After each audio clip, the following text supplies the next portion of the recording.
मैया जाने लो मनवा के सारी बतिया, का मांगी अचरा पसार। मैया कन्या कुंवारी से पूजन कराइले, दीबर कन्या के दान। नमस्कार दोस्तों, मैं हूं ममता तिवारी और आप सभी का स्वागत करती हूं मेरे चैनल ममताज वे में। कैसे हैं आप सब? तो ये बताने के लिए कमेंट बॉक्स में जय माता दी हमेशा की तरह जरूर लिखिए। तो चलिए दोस्तों, आज हम इस वीडियो में जानेंगे माता के छठे स्वरूप कात्यायनी स्वरूप की पूजा विधि। रंग कौन सा पहने, भोग क्या है, माता को कुंवारी लड़कियां किस प्रकार से पूजा अर्चना करें, शादी विवाह में अगर कोई अड़चने आ रही हैं तो शादी के लिए भी एक छोटा सा उपाय आपको मैं बताऊंगी जो कुंवारी लड़कियां हैं करके दिखेगा। और लड़के के लिए अगर करना है तो माँ भी कर सकती है। तो इसी प्रकार के बहुत सारे महत्वपूर्ण बातें जानेंगे। साथ में माता की एक छोटी सी कथा है, वो भी सुनना बहुत ज़रूरी है। और माता का मंत्र क्या है वो भी आज हम इस वीडियो में जानेंगे। तो आप बने रहिए मेरे साथ मेरे चैनल पर। अगर आपको मेरा वीडियो पसंद आता है तो प्लीज़ आप मेरे चैनल को सब्सक्राइब कर दीजिएगा, बेल आइकन को प्रेस कर दीजिएगा, जिससे मेरे वीडियो के नए नोटिफिकेशन आप लोगों के पास सबसे पहले पहुँचे। तो चलिए शुरू करते हैं, अब कथा सुन लेते हैं। माँ दुर्गा के छठे स्वरूप माँ कात्यायनी का जन्म महर्षि कात्यायन के घर हुआ था, इसलिए इन्हें कात्यायनी कहा जाता है। कथा है कि कत नाम के एक प्रसिद्ध महर्षि के वंश में जन्मे कात्यायन ऋषि ने कई सालों तक घोर तपस्या के बल पर माँ भगवती को प्रसन्न कर लिया था। कठिन तपस्या के बल पर उन्होंने भगवती से उनके घर में पुत्री के रूप में जन्म लेने का वरदान मांगा था। उसे माँ दुर्गा ने स्वीकार कर ली। इसके बाद माँ भगवती ने कात्यायन ऋषि के घर जन्म लिया। उन्होंने महिषासुर नामक राक्षस का भी वध किया था। तब से माँ का नाम कात्यायनी प्रसिद्ध है। तो चलिए अब आगे माता की पूजा विधि जान लेते हैं। तो देखिए, पूजा विधि में आप लोग को मालूम ही है, सुबह सवेरे उठकर हमारे घर की जो ही नित्य क्रिया है वो सब हम लोग को कर लेने हैं। साफ सफाई, स्नान, ध्यान। पूजा रूम में सुबह उठते ही सफाई ना करें, नहा धोकर ही पूजा वाले कमरे में आपको जानी चाहिए।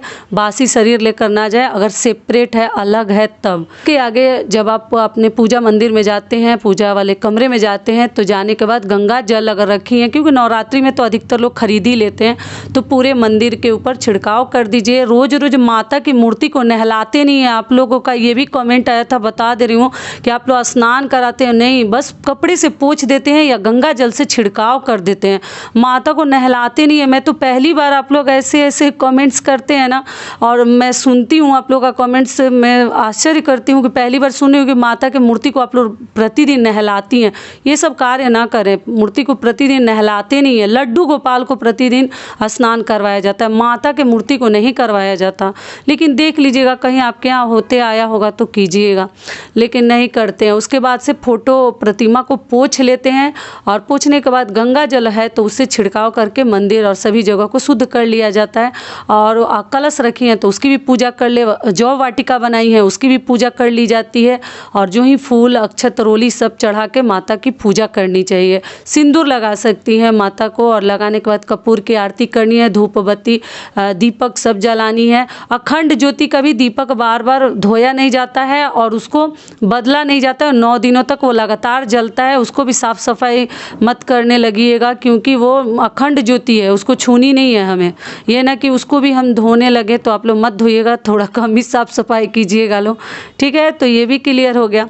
उसके आगे हम माता को लौंग इलायची, जो मैं बता चुकी हूँ, वो तो चढ़ानी ही है। रंग कौन सा, वस्त्र कौन सा धारण करके माता की पूजा करनी है, तो लाल या मेहरून कलर का आपके पास जो ही जिस रंग की साड़ी हो, सूट हो, पहन लीजिएगा। सिर पे पल्लू डाल लीजिएगा और आप लोग पूजा कीजिएगा। तो ये भी हो गया। भोग में माता को क्या चढ़ानी है, तो शहद।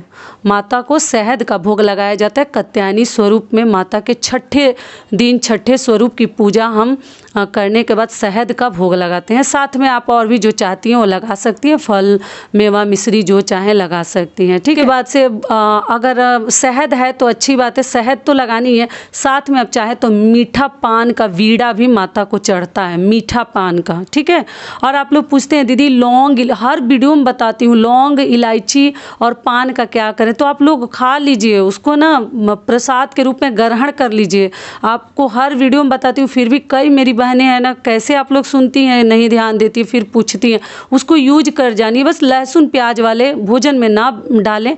ऐसे आप चबा के भी खा सकते हैं, भोजन में भी डालकर खा सकते हैं, ठीक है। उसके बाद से हम कपूर डालकर हम आरती करेंगे। लौंग वगैरह ना जलाएं। फिर इस वीडियो में याद दिला दे रही हूँ, ये बहुत गलत आप लोगों ने किया है, फिर आगे से ध्यान रखिएगा। लौंग जलाया नहीं जाता है नवरात्रि के दौरान, उसमें फूल होते हैं, आपको मालूम है ना, माता का साक्षात स्वरूप माना जाता है लौंग।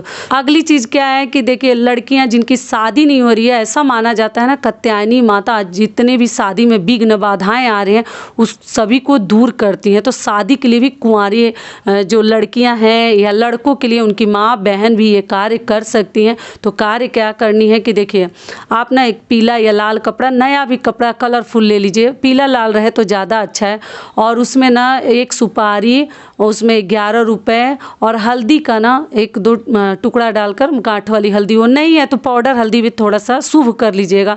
और डाल कर ना माता के सामने हाथ में लेकर संकल्प लीजिए कि हे माता रानी, हमारी शादी ना, कात्यायनी माता विवाह से संबंधित किसी भी प्रकार के बाधा को दूर करती हैं, ऐसा माना जाता है। आपको मालूम ही है इनका रंग भी लाल है और इनको शहद का भोग भी लगाया जाता है। तो इसलिए शादी विवाह के लिए इन्हीं की पूजा सभी लोग कहते हैं कि करनी चाहिए। कुंवारी लड़कियों को तो सबसे अधिक करनी चाहिए। कपड़े में बांध कर और ना रख दीजिए, मतलब अर्जी टाइप का उसको माता के पास रख दीजिए, मन में संकल्प लेके कि हमारी ये इच्छा पूरी हो जाएगी माता रानी, तो मैं ज़रूर नवरात्रि में, मतलब आपका 2 दिन का व्रत करना है या 9 दिन का करना है या कैसे करनी है, उस प्रकार का मन में संकल्प ले लीजिए। और जो लड़के हैं तो चाहे तो उनकी माताएं भी कर सकते हैं, लड़के तो ये सब करते नहीं हैं, उनकी माँ या बहन भी ये कार्य कर सकती है। तो क्या क्या लेनी है, हल्दी, सुपारी और आपको पैसा, 3 चीज़ लेकर थोड़ा सा चावल का अक्षत वगैरह भी डाल दीजिएगा, 4 हो जाए, नहीं तो सुपारी ही 2 ले लीजिएगा कि मतलब 3 का नियम हट जाए। और तब कपड़े में बांध कर रख दीजिए। भगवान चाहेंगे तो 1 साल से पहले आपकी शादी हो जाएगी। एक बार करके देखिएगा, ठीक है, बहुत बड़ी चीज़ नहीं है, एक भी सुपारी रहेगा तो हो जाएगा। तो ये हो गया विवाह के लिए उपाय। कपूर जला के अपने जितने कमरे हैं सबको आरती दीजिए, आरती दिखाकर आरती गा लीजिएगा सब परिवार, घंटी शंखनाद जो ही करती हैं आप लोग कर लीजिएगा। और आप लोग पूछते हैं दीदी हवन प्रतिदिन करें या अष्टमी को करें, तो देखिए हवन करने में कोई मनाही नहीं है। अगर आपका दिल करता है, आपको अच्छा लगता है, समय है, तो आप प्रतिदिन हवन करें। हवन करना घर में बहुत अच्छा होता है, ऐसा माना जाता है ना, घर पूरा शुद्ध हो जाता है। तो अगर प्रतिदिन जो करने के मतलब इच्छुक है कर सकते हैं, और जो नहीं कर सकते हैं वो अष्टमी के दिन आप लोग, अष्टमी या नवमी के दिन 2 दिन तो कम से कम आप लोग हवन कर सकते हैं। चलिए अब आगे जान लेते हैं माता का मंत्र क्या है, ठीक है। माता के लिए मंत्र कौन सा बोलेंगे, तो एक तो बोल सकते हैं आप ओम देवी कात्यायनी नमः, ओम देवी कात्यायनी नमः, ये भी बोल सकते हैं, एकदम आसान है। दूसरा क्या है, या देवी सर्वभूतेषु माँ कात्यायनी रूपेण संस्थिता, नमस्तस्यै नमस्तस्यै नमस्तस्यै नमो नमः, ठीक है। तो ये भी बोल सकते हैं 11 बार 5 बार जितना आपसे हो सके आप लोग मंत्र उस दिन बोल दीजिएगा माता कात्यायनी का। तो आशा करती हूँ, उम्मीद करती हूँ कि इस वीडियो से मेरी बहनों को बहुत अधिक लाभ मिलेगा। फिर मिलती हूँ एक नए वीडियो में, तब तक के लिए नमस्कार। स्वस्थ रहिए, सुरक्षित रहिए और जहाँ कहीं भी रहिए खूब खुश रहिए।